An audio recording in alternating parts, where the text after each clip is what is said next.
कुमार के बाद अगला सीएम देखिए, कल यानी कि सोमवार को नीतीश कुमार इस्तीफा दे सकते हैं।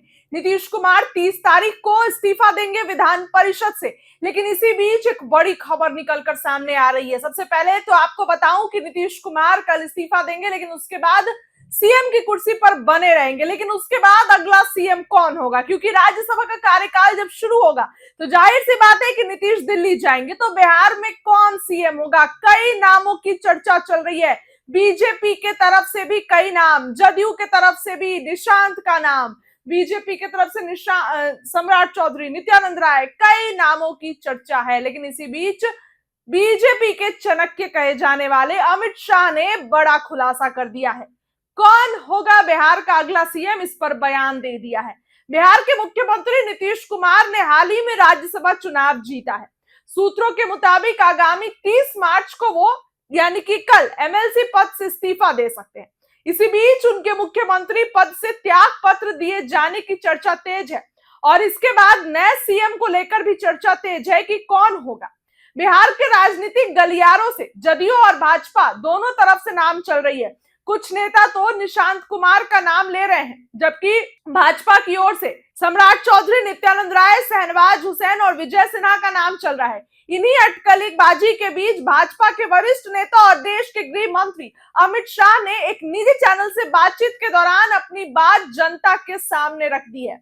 बता दें कि निजी चैनल के वरिष्ठ पत्रकार के साथ खास बातचीत में अमित शाह ने बिहार समेत कई मुद्दों पर बात की, लेकिन अगले सीएम के सवाल पर उन्होंने बड़ा बयान दे दिया। अगले सीएम के सवाल पर उन्होंने मजाकिया अंदाज में जवाब देकर कहा, मुख्यमंत्री को लेकर सस्पेंस बरकरार रखा और साथ ही राजनीतिक संदेश भी साफ कर दिया। फैसला गठबंधन की बैठक में सर्वसम्मति से होगा। उन्होंने ये कहा कि शीर्ष नेतृत्व फैसला लेगा और इसका सबके मर्जी से फैसला लिया जाएगा। ऐसे में अमित शाह का ये बयान बिहार की सियासत में नए समीकरणों की तैयारी का संकेत माना जा रहा है।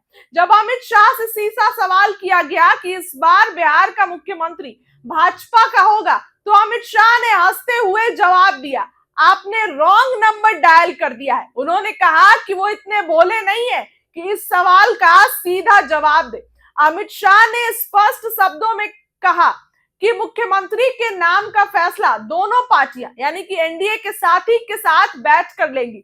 भाजपा में ऐसे फैसले संसदीय बोर्ड लेता है। बोर्ड की अध्यक्षता नितिन नवीन जी करते हैं और वो भी खुद भी इसके सदस्य हैं। उन्होंने कहा कि हम लोग बैठकर चर्चा करेंगे और सब साफ हो जाएगा। लेकिन चर्चा तो हो चुकी है, फैसला तो हो चुका है, ऐसा लग रहा है। बता दें कि नीतीश कुमार के राज्यसभा जाने के बाद बिहार में अगले 6 महीने तक वो मुख्यमंत्री रह सकते हैं, लेकिन विधान परिषद सदस्यता छोड़ने के बाद इस्तीफा अनिवार्य हो जाएगा। इसको देखते हुए अमित शाह का बयान ऐसे समय में आया है जब बीजेपी जदयू गठबंधन में सीएम और डिप्टी सीएम पद को लेकर चर्चाएं चल रही हैं। राजनीतिक के जानकार मान रहे हैं कि अमित शाह के जवाब से दोनों दलों में चर्चा और तेज हो जाएगी। शाह ने साफ कर दिया कि बिहार के अगले मुख्यमंत्री को लेकर अभी कोई आधिकारिक घोषणा नहीं हुई है। जल्द ही गठबंधन दलों की बैठक होगी, उसके बाद नाम सामने आएगा। अमित शाह ने स्पष्ट कर दिया कि ऐसे महत्वपूर्ण निर्णय गठबंधन में सर्वसम्मति से लिए जाते हैं। ऐसे में बिहार में बदलते राजनीतिक समीकरणों के बीच अमित शाह का यह बयान बड़ा संकेत माना जा रहा है।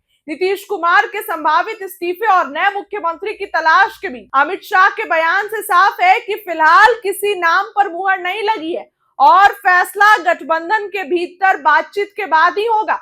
आने वाले दिनों में एनडीए की बैठक बिहार की राजनीतिक की दिशा तय कर सकती है, जिससे पूरे राज्य की नजर टिकी हुई है।